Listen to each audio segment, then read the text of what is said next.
早晨，今日係2026年6月20日。今個星期四喺神之聲嘅錄音事工，可以話係好忙碌。好多嘅家庭已經開始陸續抵達，準備參加星期一嘅淨水營。呢一啲有資格參加呢個淨水營嘅年輕信徒裏邊，佢哋心中有一個期待，其實係難以形容，因為佢哋透過 PressPlay 計劃完成咗www.youngfoundation.org 上邊嘅錄音帶測驗，隨以獲得呢一個資格。導賞員亦都非常之忙碌，接待來自亞利桑那州同埋剛果嘅訪客。有機會喺佢哋參觀之前，與呢一啲天國嘅子民短暫嘅交通嘅機會，實在係一種榮幸。如果你想預約參觀，可以致電+1-812-256-1177。而家係從伯林漢會堂嘅應聚集不起嘅書信。親愛嘅皇后，今日嘅新娘係從基督嘅身體被揀選出來嘅，而呢個身體正完全照着神所預言嘅呢一個時代應該有嘅樣式行事。新婦就係皇后，君王與皇后。當耶穌成為道成肉身嘅時候，我哋就係成為佢嘅一部分。冇任何嘅魔鬼、任何嘅權勢、任何嘅事物能夠將呢一個事實從我哋身上奪去。呢一個係靈魂嘅係處。我哋聆聽每一篇信息，都令新婦經歷何等大嘅復興。呢一個超越咗凡人嘅語言所能表達。我哋毫無疑惑咁樣地相信，神揀選咗我哋，並將佢今日嘅道真正咁啟示俾我哋。因此，我哋知道我哋嘅身份。我哋係皇后。神透過錄音帶向佢嘅新婦說話，正在令到佢嘅新婦達到完全。除咗神自己透過人嘅嘴唇直接向佢嘅新婦說話之外，冇任何其他嘅事工，冇任何其他嘅聲音能夠令到新婦完全。其他人或許願意接受代替品，但神嘅新婦絕對唔會滿足於任何其他嘅聲音，只有神嘅聲音。呢一個係神寫俾新婦嘅情書，因為神嘅羊只願意聽神嘅聲音。有人講我哋太過強調先知，奇怪嘅係人們竟然唔承認偉大嘅天父如此關愛佢嘅天使。神如此重視佢嘅每一個細節，佢嘅衣着，佢嘅行事方式，佢嘅品格，以及佢嘅舉止。神甚至為佢嘅新娘定做咗佢所穿嘅衣服，佢嘅本性，佢嘅抱負，一切都恰到好處，都係神親自為我哋精心挑選嘅。然後佢哋卻講我哋太過強調先知。對我哋嚟講，錄音帶中嘅聲音並唔係人嘅話，亦都唔係人所講嘅，人所帶來嘅，人所能啟示嘅，而係神自己嘅道，由神自己啟示。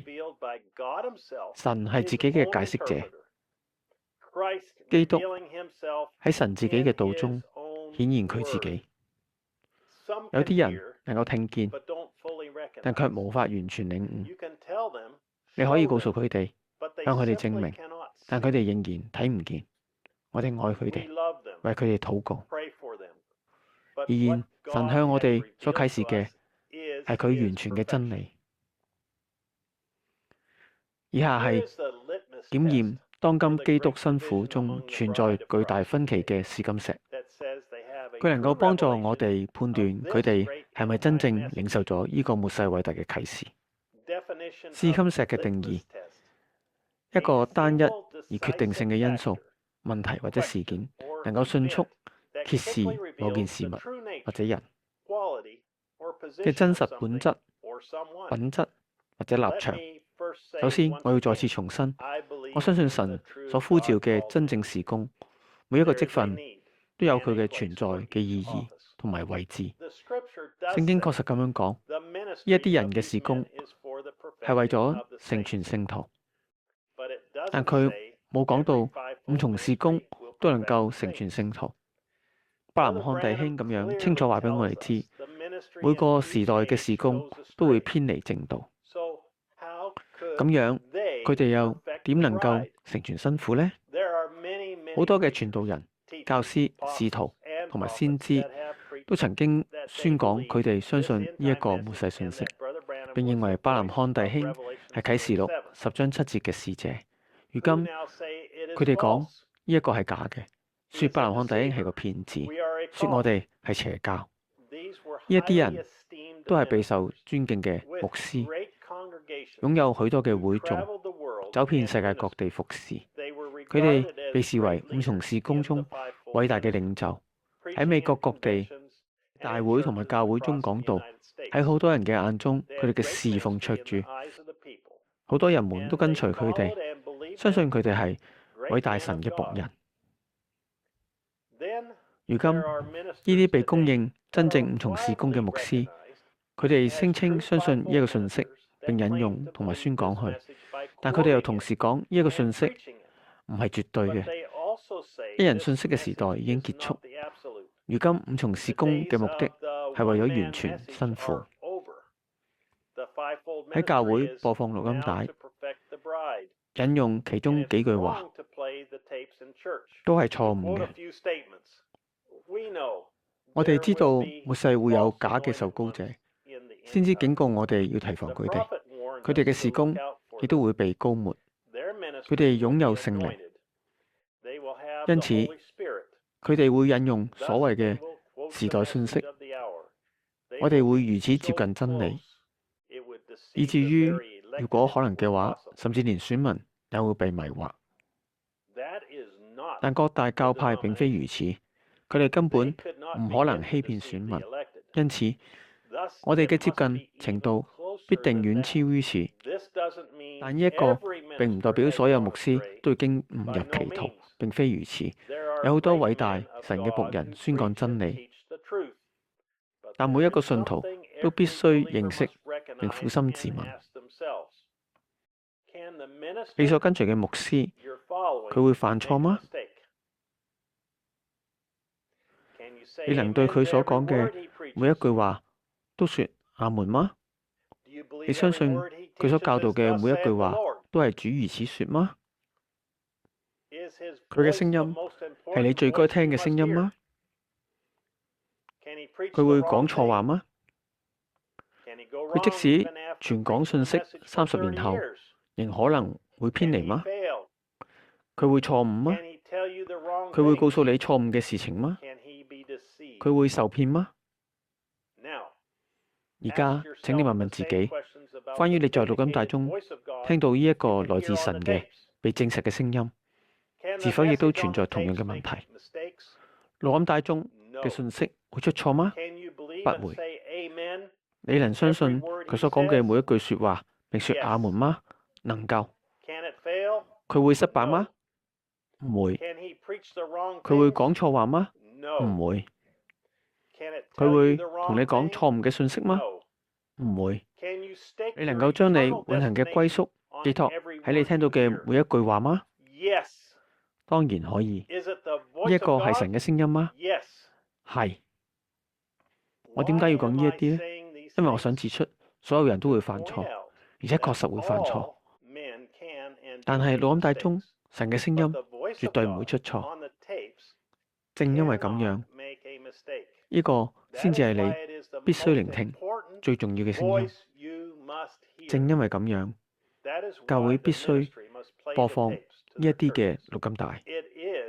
呢個係神為佢嘅新婦預備嘅完美嘅方式。當然，我相信你可以聽其他傳道人嘅講道，但你必須聆聽並相信其中每一句話嘅係只有錄音帶中嘅聲音。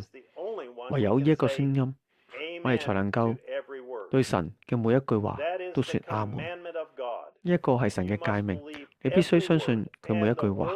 而你喺錄音帶中裏邊聽到嘅道，係唯一被聖靈火柱所證實為真理嘅道。神講威廉瑪麗安·伯南漢係佢嘅話語唯一神聖嘅解釋者，因為呢一個唔係佢嘅道，而係神嘅道。唔要改變其中一點一劃，冇人係完美嘅，只有神嘅聲音係完美嘅。即使我哋唔能夠完全明白所聽見嘅，我哋亦都必須相信呢一個係神賜俾佢嘅新婦嘅，經歷過印證嘅聲音。的確，聖靈喺度引導神嘅僕人。的確，聖靈呼召佢哋成為牧師、傳道者或者教師，呢個係真嘅。但佢哋並唔完美。然而，神已經開闢咗另一條道路，令你哋每次聚會都能夠聽到呢一個完美嘅道。如今，無論信徒或者教會都想要代替品。你能夠想像到有人會好似對待伯南漢弟兄咁樣對待牧師嗎？我俾你30分鐘，然你必須停落嚟。我仲有信息要傳達，你可以隨時聽到咁大。我知道呢一群會眾需要聽啲乜嘢，呢一啲信息是而家最相關嘅。大多數人甚至連錄音帶嘅一部分都唔願意播放，仲會講佢哋喺教會裏邊播放神嘅聲音係錯誤嘅。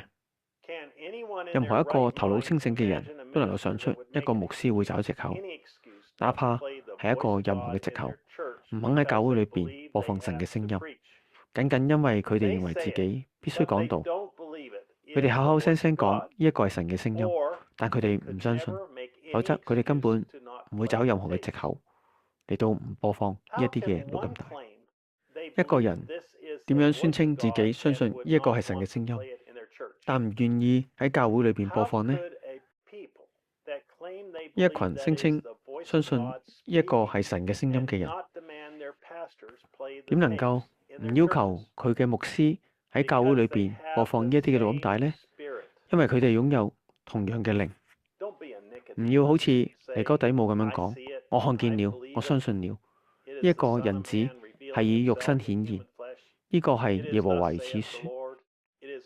呢一個係完美嘅信息，錄音帶裏邊係神嘅聲音，但我唔能夠因此減少我嘅事工，講我嘅教會更加應該聆聽呢一啲嘅錄音帶。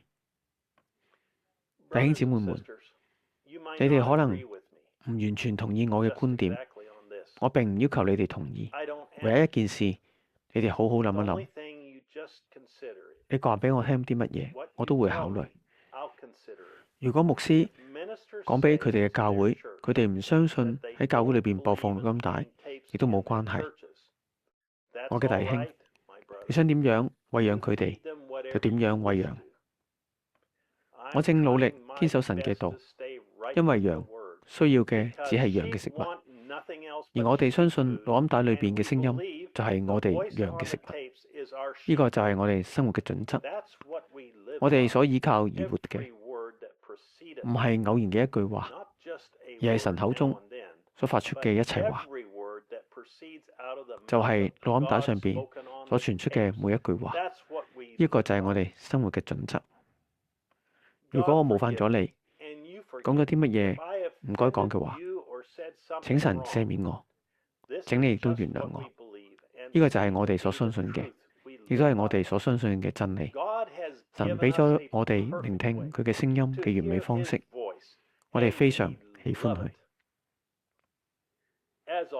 一如既往，我邀請所有願意與我哋一同聆聽呢一個聲音嘅人，於傑佛遜韋時間，星期日中午12點加入我哋。屆時我哋將會合二為一，共同聆聽錄音帶編號65長橫0822M。基督顯現在他自己的道裏。約瑟伯南漢弟兄。聆聽信息前，請先閱讀以下嘅經文：出埃及記第4章10至12節，以賽亞書53章1至5節，耶利米書1章4至9節，馬拉基書4章5節，路加福音17章30節，聖約翰福音1章1節，聖約翰福音1章14節，聖約翰福音7章1至3節，聖約翰福音14章12節，聖約翰福音15章24節，聖約翰福音16章13節，加拉太書1章8節，提摩太後書3章16至17節，希伯來書1章1至3節，希伯來書4章12節，希伯來書13章8節，彼得後書1章20至21節，啟示錄1章1至3節，啟示錄10章1至7節，啟示錄22章18至19節。我係大衛艾克森弟兄，下次再見，願神保守你，願你平安。